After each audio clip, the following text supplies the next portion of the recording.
what's up, everybody?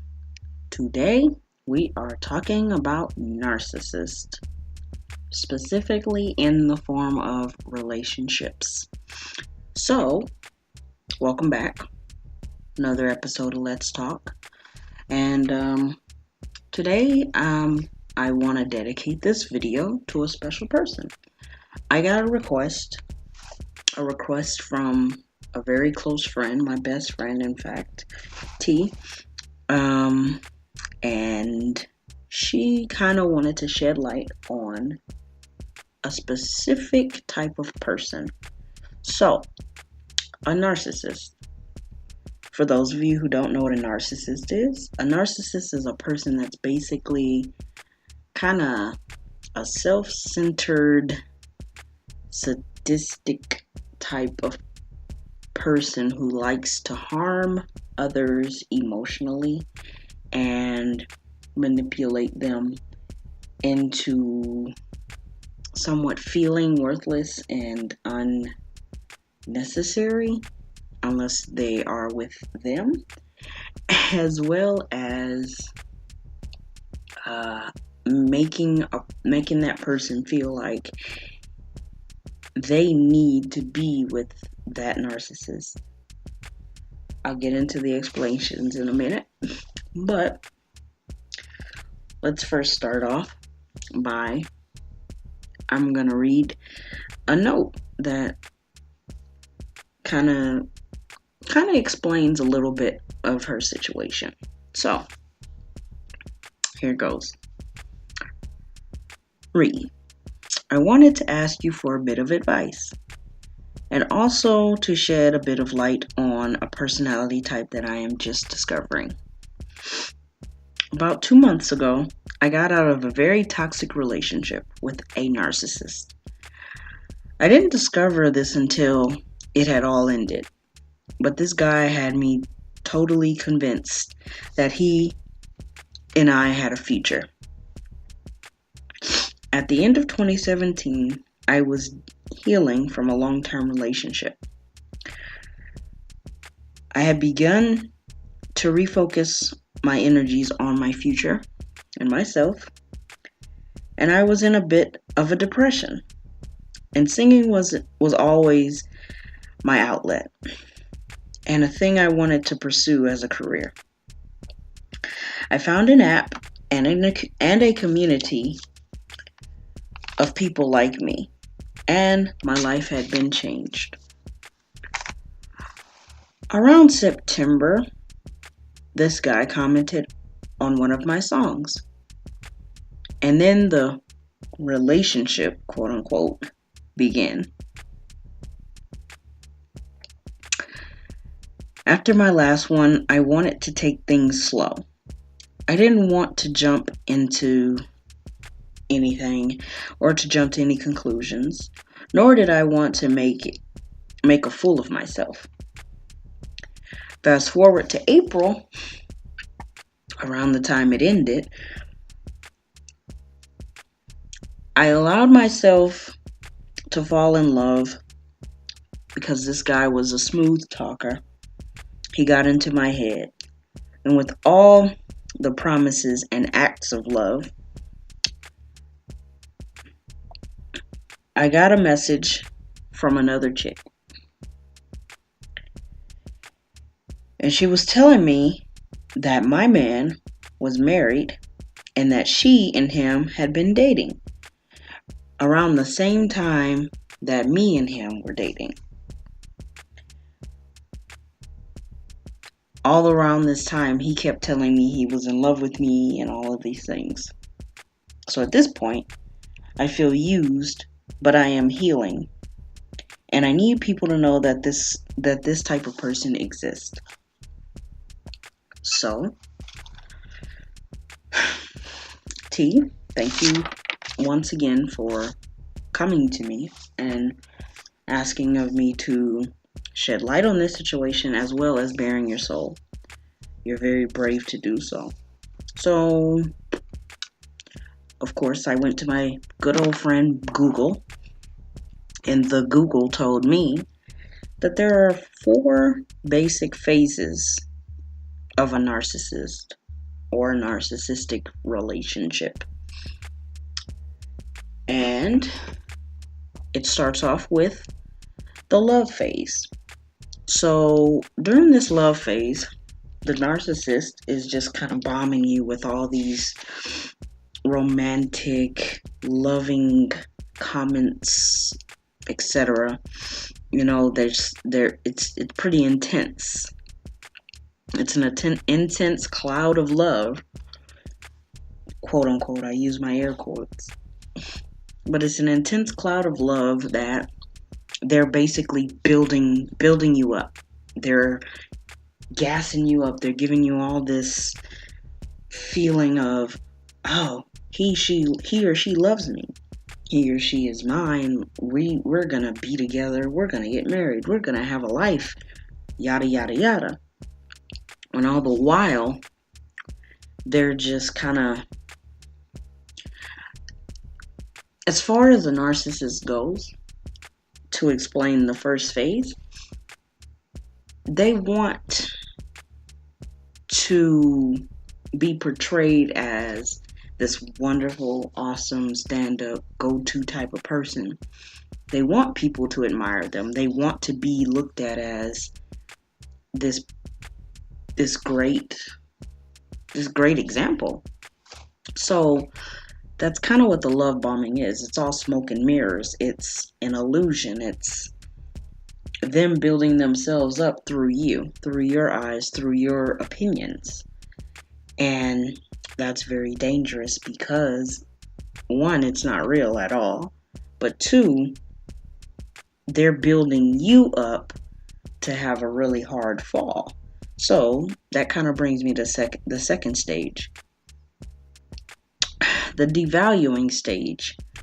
And this is when they start to kind of cut you down and belittle you and down you and make you doubt yourself, basically. After all the smoke and mirrors and all of it's cleared up, then their mask comes off and they start to show you their real true personalities, their true selves.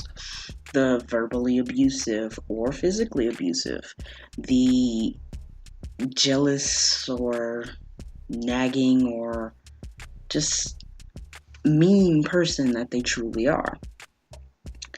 They start to make you feel kind of like, am I worth this, or am I worth anything? Which is not fair because it kind of goes with victim blaming. And you never want to blame the person who is the abused. Like, that's just not right. So the second stage is devaluing. The third stage is literally the end of their trip. It's the discarding stage where they just kind of up and disappear. They leave you high and dry, no explanation, disappear, stop returning your phone calls, emails, texts, any type of communication. You're aiming towards them, they avoid it or they ignore it altogether. And if you put those three things together, that's just a disastrous thing. That's a recipe for disaster for a person who may have some type of mental disorder like depression or anxiety or anger issues.